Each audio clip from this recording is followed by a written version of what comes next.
Two marker.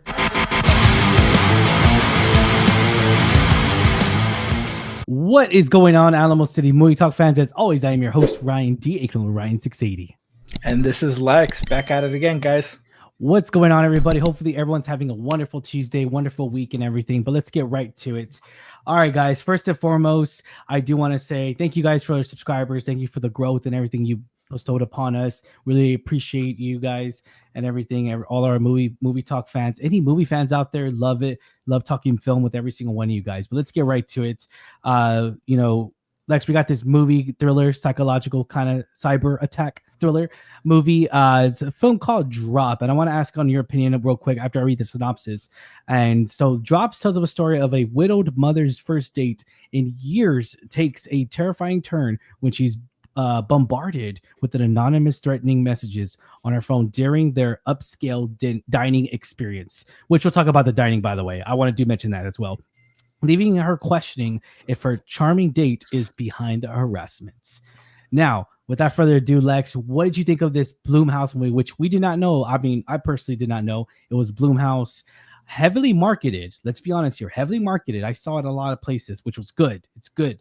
And so what did you think of this movie? Did it meet your expectations? Was the psychological thriller good enough? Was it entertaining enough? Let us know, man. What did you think of this film? Yeah, actually, I had a surprisingly good time with this movie. It was very fun. Blumhouse has been kind of hitting it out of the park recently. I think a lot of their movies have really liked, and it's not what I consider like horror anymore. Clearly, they've steered in different ways where I think they find a good blend between like comedy and just like high tension movies. One of my favorite movies of Blumhouse that also was very like surprising in the concept and execution was Happy Death Day, which I believe this is the same director, Christopher Landon. And so if you like those kind of movies, I think this is right up your alley. It's once again a fresh concept, pulls from similar elements and themes. But there's a story there in all these. They kind of flesh the characters enough for you to care about. It's not, a character that you're gonna really like want to like die for and back them up the same way that you would on like a more maybe dramatic and story-driven performance. But it's enough for you to care and be intrigued about it. The tension was high here. The concept was unique, and honestly, there was a visual. I don't know if it was just because of the setting for the day, the fancy restaurant, but there was a lot of stylistic choices and how they presented this one kind of setting. Not all the movie takes place there, but I think they, I would say probably like 90% of the movie. 90%, yeah, 100%. Most of it does. But I like that. I like when there's a setting, you make it interesting. The setting is almost like a character, and we've seen that in a lot of like high level movies. So it was really exciting to see it here once again in this kind of thriller type movie. So I really enjoyed it. I had a fun time. I think all the actors did a great job. It was nice to see Megan Fahy. I don't know if that's how you say her name, but she's typically a side character in a lot of shows. I recently saw her in The Perfect Couple on Netflix, which is great. But she was a leading lady here, and she was really good at it. And Brandon Sklenar, man, he's a handsome MFer. Like he's a handsome dude. He's got this like scruff and everything. He did great as well. That's my overall impression of the movie. Yeah, this film and everything. I have to say though, I'm gonna have to admit, was I entertained? Yes, I was. This movie's plenty of entertainment, joy, and everything. It's a simple story. I'll say that, guys. It's a very simple story. There's not really an upscale cinema masterpiece of a film. No, not in this case.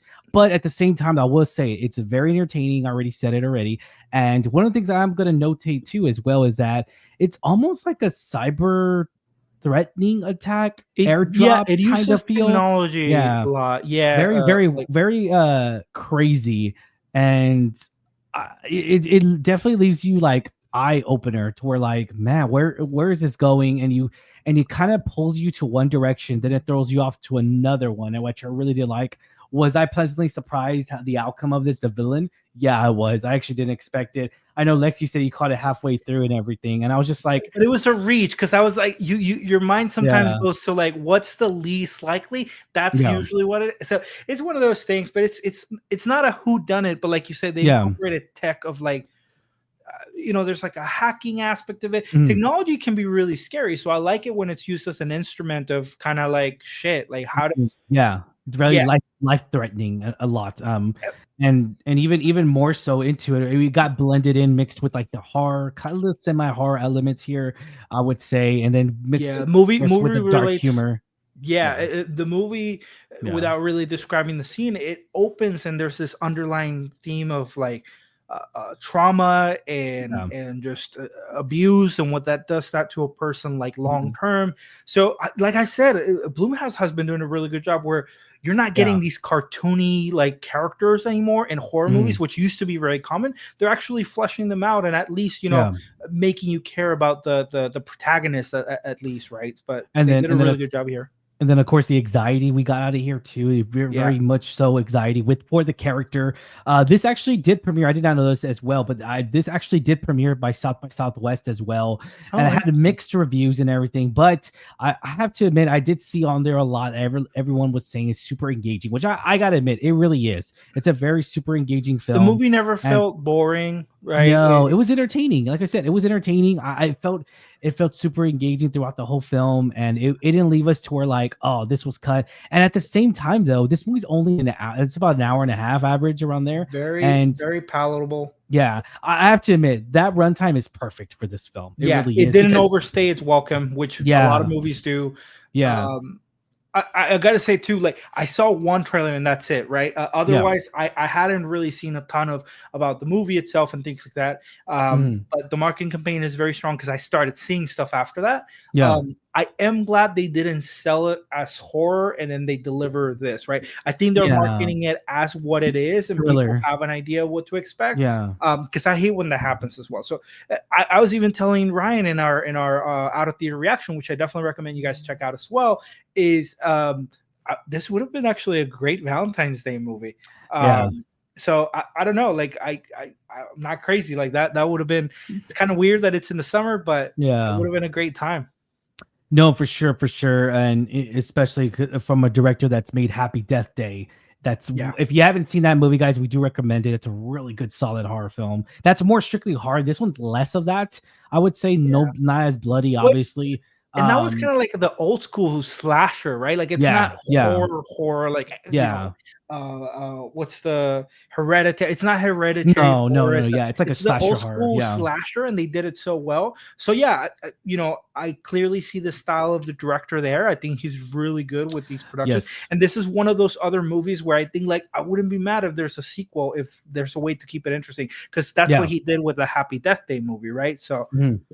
And also, I would say as well, just to piggyback off that, it's very like it's very timely themed because it's in our current events, what we're going through, technology, airdropping. In this case, it's an app, and so it's very how do you call it, well put together to current events, and I appreciate that by Bloomhouse. And Bloomhouse does a spectacular job really using every dime of their budget, for one, and two, also their environment. They're very good at, because this film's, yeah, it's 90% filmed at a restaurant, at a hotel restaurant, and they really use every bit of it, the restroom, even the bar. They really yeah, use that, and I really appreciate that because I feel like that they really want to focus more on story, which I do love, and everything, because you don't always have to have like this crazy blood everywhere and everything. It really yeah, focuses a lot on the story, and it's a very suspenseful narrative, I would say. I wouldn't leave yeah. it at that. But yeah, all right, Alex, what are we gonna give this rating? 1 out of 10, 10 being the highest. What do you give this?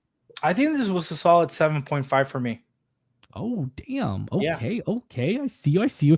Yeah, I'm gonna have to say a solid. I'm fuck it. I'm gonna go with you, man. Yeah. 7.5. I really did enjoy this movie. I really had a grand time watching this in the movie theater. It was really good to see right next to Yeah. my. But I did get scared, so I hold on to Lex a little bit. I'm just Yeah. kidding. We're Nah. like this. Well, our wives didn't get to join us this time around. Yeah. And usually when I go watch something and my wife didn't make it, if the movie wasn't good, I'd kind of be like, hey, we don't have to watch it again. Yeah. But this is Yeah. this is one that I'd be happy for me to show her and like rewatch it again Heck yeah. myself. Like I wouldn't be mad about that at all. I think it's gonna do well in streaming too. It's a fun movie all around, I think. Of course, but go see this in a theater. I'm a get. Yeah. Yeah. My bad. My bad. Yeah. I got a little. Whoa, I whoa, installed whoa. a subwoofer I last weekend. know. So I'm on a little high of like watching at No, home. no, No, you absolutely. need to Go to see the this theater. in a movie theater and go support this film, Bloomhouse Universal, and more than likely it's gonna be on Peacock in a couple months. So yeah, I do. Obviously, we do recommend this movie, guys. Put in comments down below. But the question is for you guys, moviegoers out there. What did you guys think? Let us know in the comments down below. What did you guys think of this film and everything? We love talking with every single one of you guys. And yeah, as always, Sure I'm to your host. Oh, go ahead. make sure to drop into your local theater. I had to add that in there. Oh my god, dad joke. All right, guys, thank you so much for making this a part of your day. As always, I'm your host, Ryan D, aka Ryan680. And this was Lex. Thank you guys. Have a good one. See you at the movies.